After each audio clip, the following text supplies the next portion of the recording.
Pats took the measurements twice. Nikolai stood by the entrance, watching, and if she finished too quickly he would accuse her of carelessness, so she frowned thoughtfully at the handheld screen and jabbed at buttons to make her analysis look official. Note that she needed the handheld. She knew the hollow heart trees better than anyone. She knew they were dying. The difference wasn't visible from the outside, but inside the hollow it was so unmistakable she found it hard to believe Nikolai looked at her. As in, sickly scent of formaldehyde had replaced the proper smells of musk and damp airs. The inner bark usually a shaggy coating of soft protective tissue and the inside wall of the hollow had become dry and friable. And there was the rapid drop in temperature. Nikolai started pacing when his impatience overcame his scrutiny, and only the Pats stand, brushed the dirt from the knees of her pants, and took the handheld away in its belt pouch. "Well, what do you think?" said Nikolai. "I think we're in trouble." "What did you expect her to say?" She warned him it would go wrong. Not that anyone ever listened to her. Still arcade, no ph.de. To certify her years of observing nature. The colony had real botanists, of course, but they focused on potential edibles, so Pats was as close as anyone came to being an expert on the hollow heart trees. Nikolai ran a hand through his hair as if he might like to yank it out. "Are you completely sure? We need the trees, Pats. We have less than 2 years until the mining ship arrives, and our infrastructure's falling apart instead of growing." Pats wanted to say, "And whose fault is that?" but she bit her tongue. After all, it wasn't entirely Nikolai's fault. The mining ship had been launched years earlier, and Nikolai sent his go-ahead message years before that. They hadn't even known they would need the trees backed. "Yes," Pats said. "I'm sure." She grabbed her packer and pushed past him the dock and the brittle remains of the entrance's inner flap. It was dragged to the floor. A curtain of bark tissue functioning like the inner door of an airlock to keep out the cold. Broken now, and the outer flap grew stiff. Pats had to lean her weight against it to squeeze outside, and if that broke there would be no thing at all in the heat. Frost brittle herbs crunched under her boots as Pats stomped away from Nikolai and the ailing hollow heart tree. She laid out a sigh, breath steaming in the frigid air, and stopped to glare up at the planetlit sky. Nephthys hung low over the western horizon as it always did in recent years. At the moment, the avian was swollen and luminous with reflected light, gases calling in a slow procession of brown yellow and ship metal gray. A crescent of blackness arced into the planet's far side, by which Pats could judge the hour. Her mother once told her that Nephthys had lingered on the eastern horizon in the early years of exploration, but the colony the side of the moon began to phase away before Pats was born. Now the planet crept inexorably upwards, reminding her of how little time they had left whenever she stepped outside. In a few years more, Nephthys would claim a position at the sky seen as an ominous glowing way by night and a baleful silhouette by day, holding sunlight and casting the eastern continent into the perpetual shadow of a decades-long winter. The first winter the colony would try to survive. Across the compound, several colonists were busily abandoning another cluster of hollow heart trees, dragging crates out into the cold and loading them on a harvested. Pats shook her head, guessing those trees were already too far gone to recover. Had the colonists truly believed they could conquer our world in 2 decades? Foolishness. Pats could have told them that even as a small child, but no one had asked her opinion. Not until now, when it was too late. The colonists had started using the hollow heart trees a couple of years before, when the autumnal windstorms turned out to be stronger than predicted. After a couple of the inflatable hubs collapsed, Nikolai ordered the rest to be picked up for the season to avoid further damage.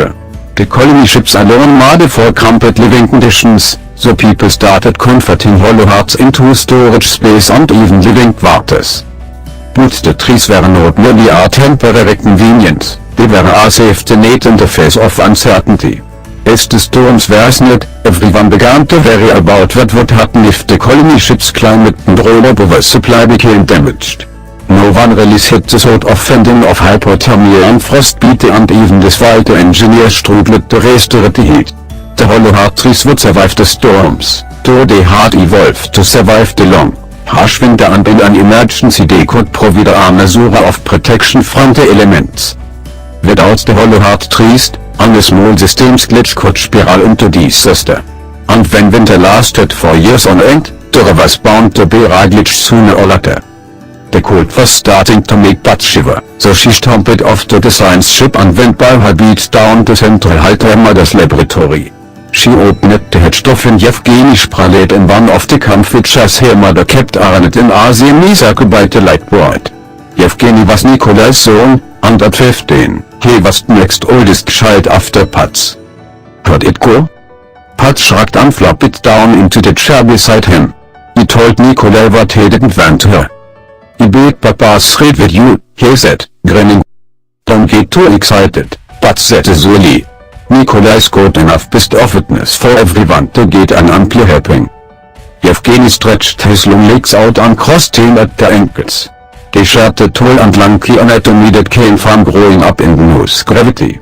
What do you suppose will happen when the nose rotation finally synchronizes? The near side will descend into a permanent winter, the far side will heat into a sweltering desert, and the temperature differential will wreak havoc on the atmosphere, she said without hesitating. This was a topic she thought about often. Most of the surface will probably end up sterilized. Yevgeny leaned his head back and stared at the ceiling while he concentrated her answer. "I bet some species evolved to survive. At least in the twilight zones, don't you think? Life on Moon's done okay so far." "Until we came here and screwed it all up," she said darkly. "So unscrew it." Pats rolled her eyes at him. "I'm serious," he said. "Figure out what's wrong with the trees and fix it. Too cold? Get the temp back up with some artificial heating. Bats did off. Introducing the bats." "Yev, ecosystem engineering is really complicated. You could end up doing more damage than good. If the trees are already dying, it's not like you can make them worse. It's about as bad as they can get." Pats gave her lip, and eyes by the idea of doing something, anything, instead of standing by while the trees did. Still, I doubt it would work. "We need those trees. Don't you think it's worth a try?" After Yevgeny's suggestion sunk in, Pats quickly decided that if she was going to try anything, she had to do it right, which meant collecting preliminary data. And the data were all inside the trees. Above her head, a honeybird the length of her arm clung to the honeycomb of her base nest, clapping at the sugar juices. His membranous wings stretched wide, vibrating the first debla rate in her vision. The rest of the bark colony clung to the walls of the hollow above him, dormant brown lumps that cast long shadows in the light of her handheld. Pats let the species interaction scroll around in her head, searching for an angle she hadn't yet concentrated. It was a complicated mutualism. The hollow heart tree excretes RP in extrafloral nectarius that attract colonial bees, which stored as RP in huge nests built inside the hollow. When the cold sets in, honeybirds retreat to the hollow hibernate. The birds stagger their hibernation periods so one bird stays conscious at all times, feeding off the stored nectar and generating heat by vibrating its wings. Eventually, the tree must stop providing nectar and the worker bees die, but the birds use the stored honey to keep the tree, the queen base eggs, and themselves alive through the years of winter. Pats mother slid through the in a bark flap. "I've been looking everywhere for you, Minha Filha. What are you doing?" "Mapping niches," Pats answered without looking up from her handheld. "But you already know what they're doing," her mother said. As if there existed a biological system that could be written off as known.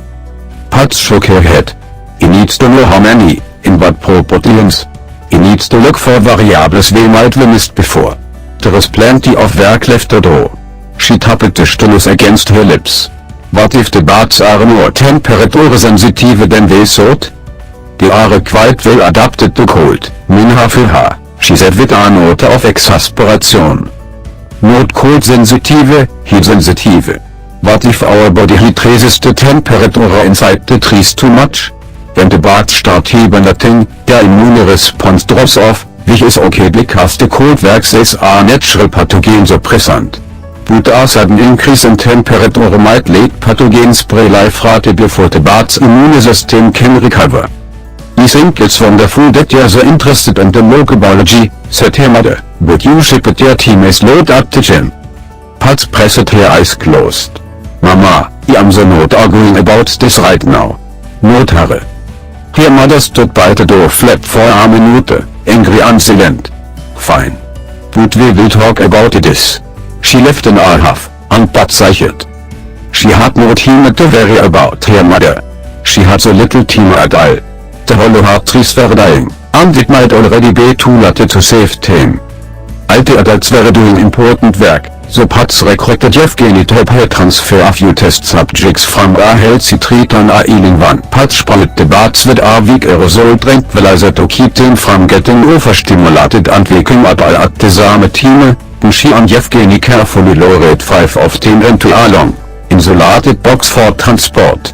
The bats were large, around 15 centimeters smooth in length, and each one felt like the weight of the world in Pat's hands. Yevgeny took the front end of the bat box and Pat hefted the rear end, and they navigated back to Pat's vestry at the edge of the compound. When they squeezed inside, Pat checked the temperature on the portable heater to make sure it was holding steady, not too hot, not too cold, and gently raised each bat up, one at a time. Even through the stopper of hibernation, they instinctively grasped the vertical surface of the interior bark as soon as their feet touched it. Pat spat out synthetic SAP to replace the tree's dried up nectaries, so the faltering bee colony would regrow their numbers and produce honey for the new bats. Maybe, if the bats could restore the interior climate, the tree might begin to recover. If it worked, Bats would have to start a captive breeding program to get enough bats to repopulate alte damaged trees, but that wasn't a problem. With proof of concept, she could persuade Nikolai to support her project. All she needed was this one hollow heart tree to show some real progress toward restoration. Pats dedicated herself to monitoring her relocated bats and every aspect of their microenvironment inside the test tree. Sometimes Yevgeny would sneak her some food from the cave, but she couldn't get away with skipping every meal, and at the moment her stomach was rumbling. She left her handheld in the hollow, slipped it outside, and started across the compound, hoping she hadn't missed dinner. Marietta Pats Rusa Cavalho. Pats had snapped up at the sound of her full name pronounced with the sort of righteous fury only a parent could muster. Her mother had found her. That's 3 times loads and are you finished, Mama said, rustling over to meet her daughter. It was true. Pats had stopped both hearing with her daily bone density exercises. Her team was too precious now. She said, what does it matter if I'm fit enough for 1G? Mama folded her arms. If we can survive the winter on Bnu, Nikolai will cancel the program and take us home. Pats felt news like a slap in the face. Quickly, she said, Bnu is my home. You will know what I mean, Mama snapped. He will take us back there. Good, she sputtered, the mining ship is en route. What about the space station they're supposed to build? Mama took a breath, as if bracing herself for the words. Nikolai will have to cede the chart at the time, or declare Bnu uninhabitable. Either way, it won't be us dying on Bnu. You can go back, if that's what you want, Pats said, surprising herself with the calmness of her tone. But im Stengharre. Bnu is my world and we find a way to keep living on it. Don't be absurd. You can survive on Bnu by yourself? I'm not leaving, Mama. This is where you belong. You'll learn to belong on Earth. You kids are all young, you'll adapt. When Pats showed no sign of relenting, Mama threw up her hands. You don't have time for this now. I'm not for a meeting with Nikolai. We will talk about this later. Pats stood still and watched her mother storm off. A booktcher chittered at her from high in the branches of a hollow heart tree, as if Pats needed an more scolding. She squinted up. The Malibu catcher's wings reflected sunlight like a pair of broken mirrors as he flitted from perch to perch, anxious to dazzle and distract a potential nest predator. The bats were back in a nesting cycle after an oddly long period of celibacy, and Pats found it comforting to see someone, at least, going about business as usual. No, Bnu was not a lost cause. Pats clung to the thought. 3 days later, Pats folk groggily her handheld pinking hair. She tapped it to make the noise stop, rubbed her face, and thought about going back to sleep without checking why the handheld had wrong. Instead she picked it up, noting that the team was barely passed on, and opened the apparently again where the report for the last 4 hours, we had just auto-uploaded the handheld. Her pulse quickened as she looked over the weather data, and suddenly Pats was wide awake. An easterly cold front had passed over them in the night, dropping the temperature a dozen degrees in as many minutes. Pats pulled on thermal clothes and threw on her coat and boots, wind racing. How could this happen now, when her experiment was about to reach the critical, delicate phase when she would burn down the artificial heating and see if the bats could maintain the microenvironment on their own? She ran across the compound as fast as she could, Longstreet is eating up the distance. Her heart pounded against her ribcage, more from panic than from the exertion of running. Bennu's gravity was light, but her fear for the trees was heavy. Pats reached her test tree and shoved through the stiff bark entrance with practiced ease. She immediately felt the too cold within the portable heater insufficient to counteract the drastic temperature drop outside, but it took her long seconds to process what she saw. The floor of the hollow was littered with the stiff bodies of 5 honeybats. All that, from one night's unfortunate weather. Her experiment had failed. Suddenly were she, Pats foot with the bark flaps and stumbled outside. There was still in the wake of the cold fronts passing, but cold enough to beat at her face and chill her lungs. Slow, frozen breezes started to relieve her nausea. Now Pats understood why her mother called Bennu's autumn as the moribund of the dying season. These years were a slow attrition, a despite imperceptible increments of everything Pats has there. The implacable mass of Nephthys hanging over the western horizon marked her with its yellow-grey gaze, promising to ruin her world. Nephthys pulled Bennu inexorably toward a synchronous orbit, and Pats felt like nothing more than a book smashed on the windshield of Bennu's astronomy. Pats wandered away from her test tree, wanting only to distance herself from her failure. She sank down to the hard earth beneath under the hollow heart and let the cold seep into her bones. When her mother dragged her off the earth, would she look back on this moment and miss some tiny detail she was not even aware of now? Bennu air, Bennu frost, Bennu ground beneath her? Pats did not know how to lose her whole world. Above, some animal quickly rustled through the branches, and a fine sting of snow shook loose to fall over Pats. She didn't bother her to brush the powder away, but she did gaze up. The culprit was a drab little bit, probably the matter of the fluffy book catcher that scolded her a few days ago.